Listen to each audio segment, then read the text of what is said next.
Warm in here this morning. Right, after seeing Pete's video on YouTube about his Out Sunny, his one was. I don't know what make this was. It was bought as a gift by my wife. I said I would come and do a video of ours and what we've done. It is tatty now because it's been standing for nearly 5 years. But if you take some steps, and some of them are big steps,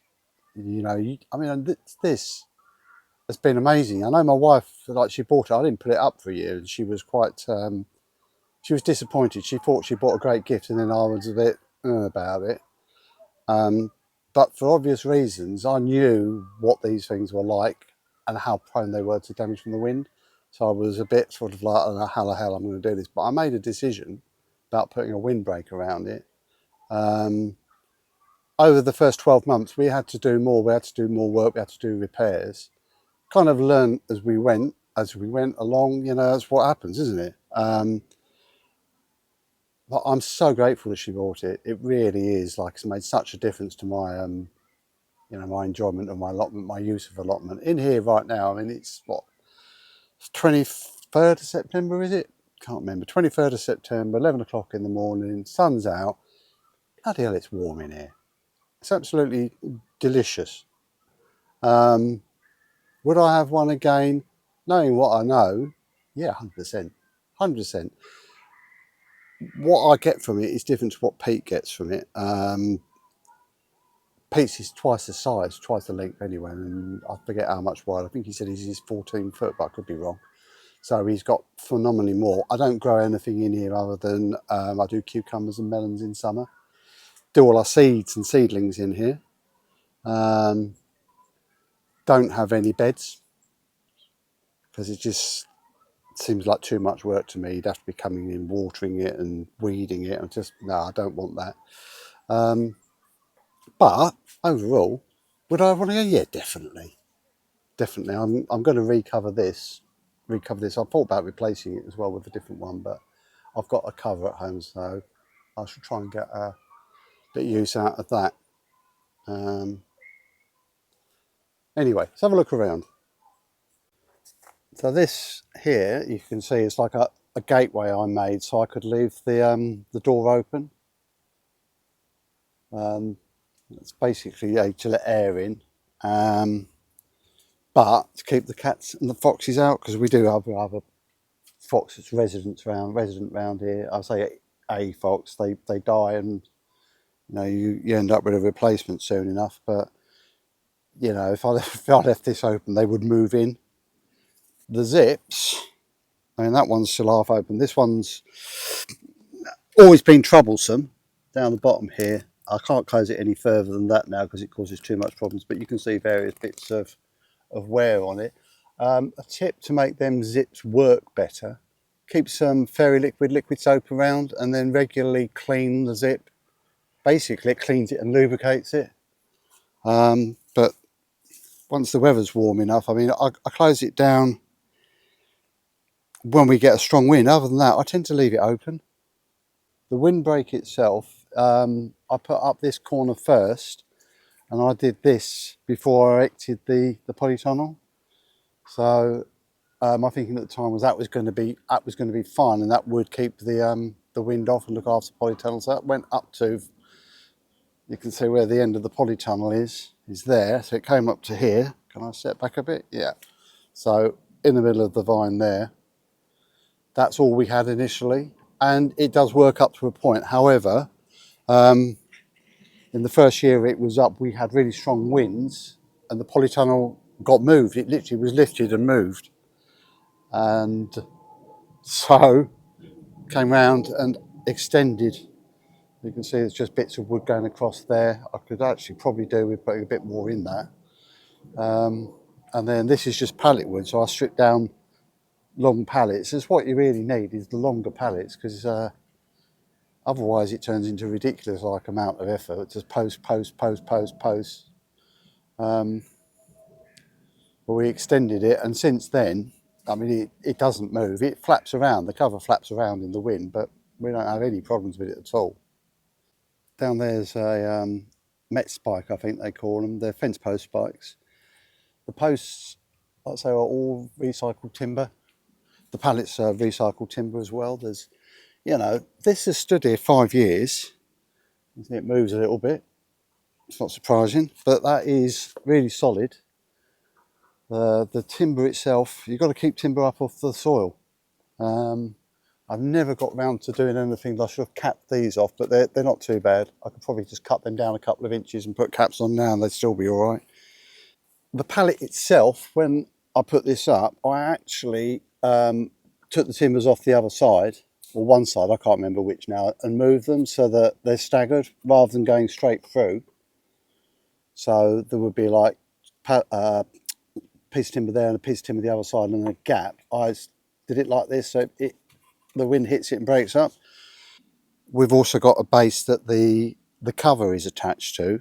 The frame itself just sits on it. I don't think we ever fixed it down in any way, but that can be done. But the cover comes down and it's battened across the bottom, so it's battened onto the base itself. Now what we used, just because I had access to the stuff, these are bits of timber, a door window frame. Where I used to work, they used to get, like, you know, replace doors and windows, and they take out the old frames, put new ones in.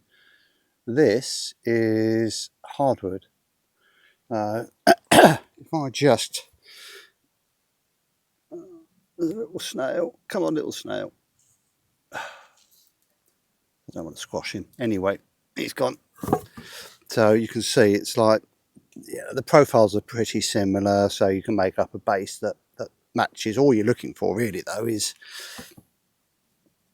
like a flat edge like that, and then you can sit your frame on top of it, and then you've got an edge and lip outside so you can batten the cover down. And that's made sure that it doesn't go anywhere. However, before we had that side there, when this side was completely open, we did have a big storm and the whole thing, including the base, was lifted.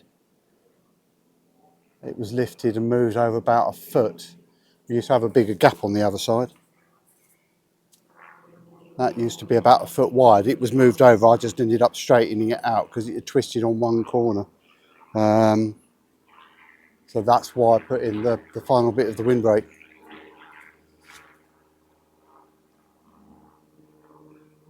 See, this screen is starting to, well, it has, it's split completely now. These things, they don't last forever. You could probably just do that with a bit of gaffer tape, actually, in and out. And that will keep it going for another year. That one's not too bad. This one has gone completely. It's got a hole in it. I'll just leave that down. They're not much cop. Something else that Pete mentioned was the squares falling out. Now, this is, well, it'll be 5 years old in Feb, I think it is, February.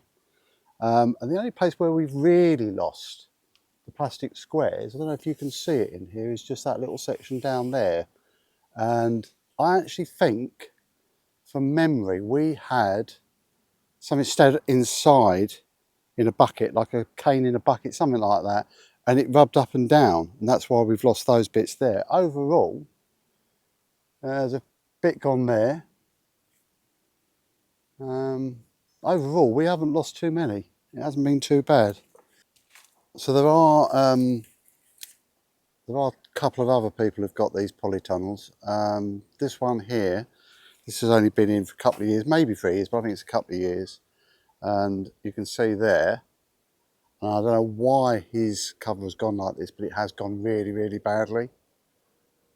I don't know what that's about. Ours has been there a couple of years longer and it's in much better condition still.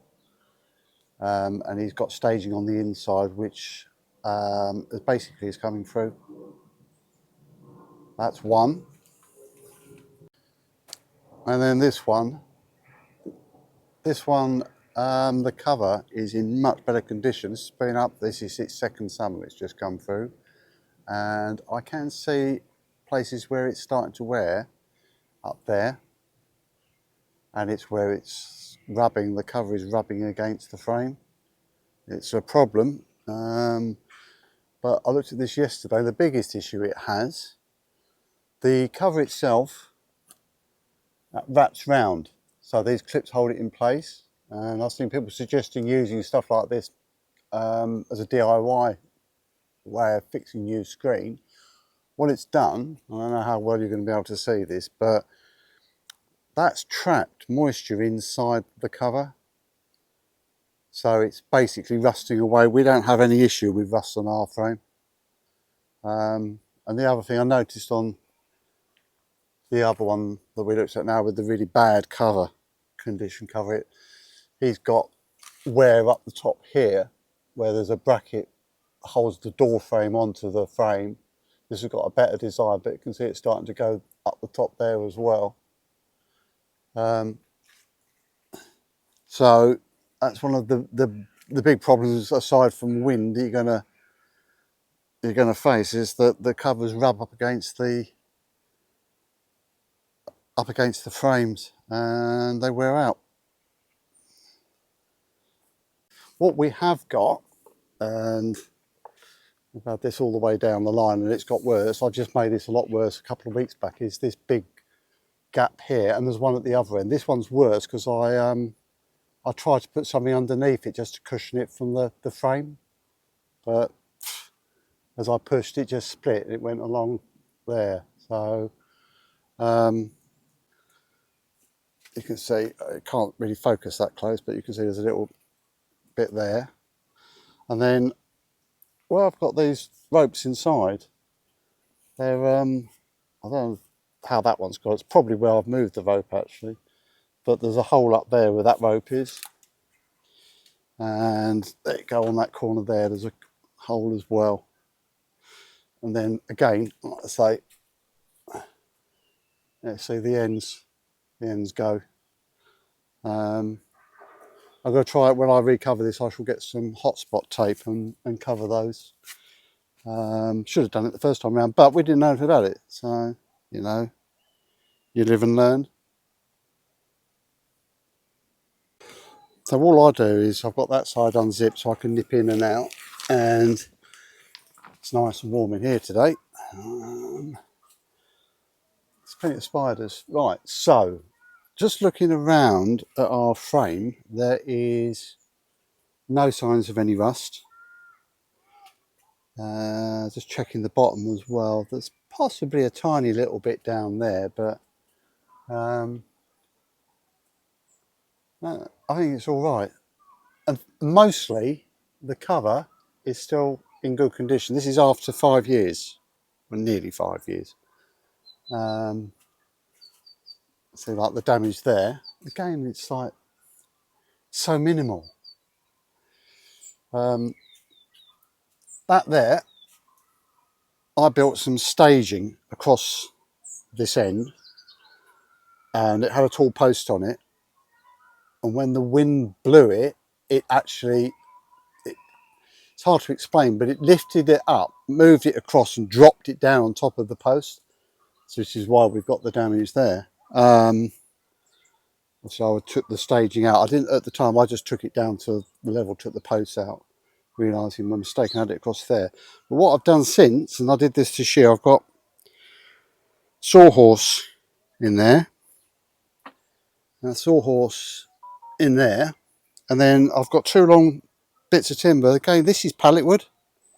This stuff basically cut to length, and then I cut slots in there so it would sit on there, and I've just put my shelves on top so I can use this and take it out as and when I want.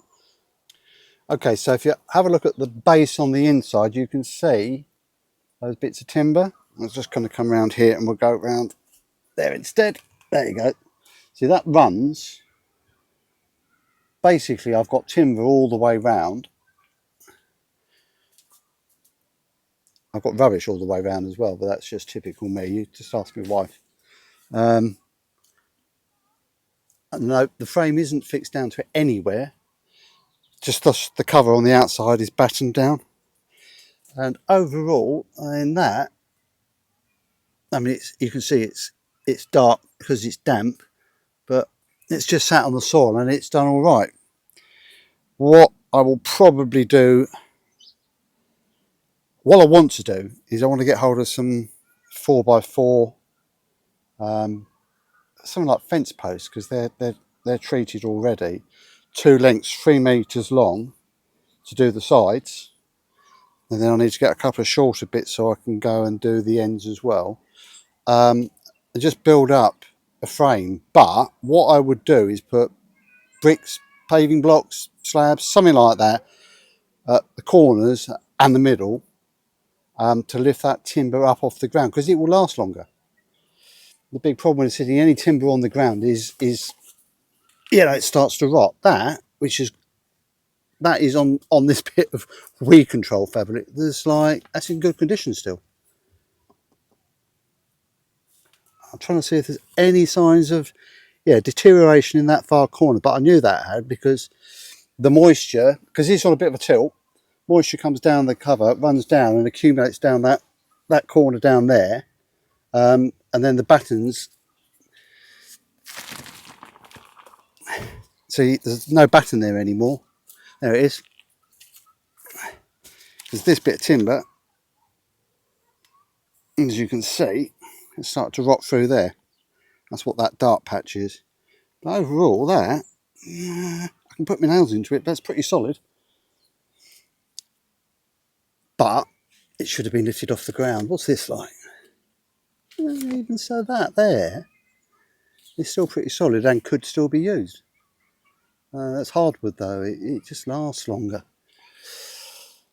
Alright, so just going to do a quick conclusion. As I said right at the beginning, I definitely own one of these. It's lovely and warm on a sunny day. It's not so bad on a not sunny day, but it's an extra growing space. What it has done for me has saved me loads of money on plug plants, because I can start seeds off in here. Over the last few years, I've worked out better ways of germinating things. But it's so much cheaper to grow your own from seed than go and buy plug plants. So definitely I'd have another one again. What I've started doing, I've just created this morning a playlist so I can save various videos from other people on YouTube into one place, so I've got that reference. But it's just an accumulation of different ideas and solutions people have come up with.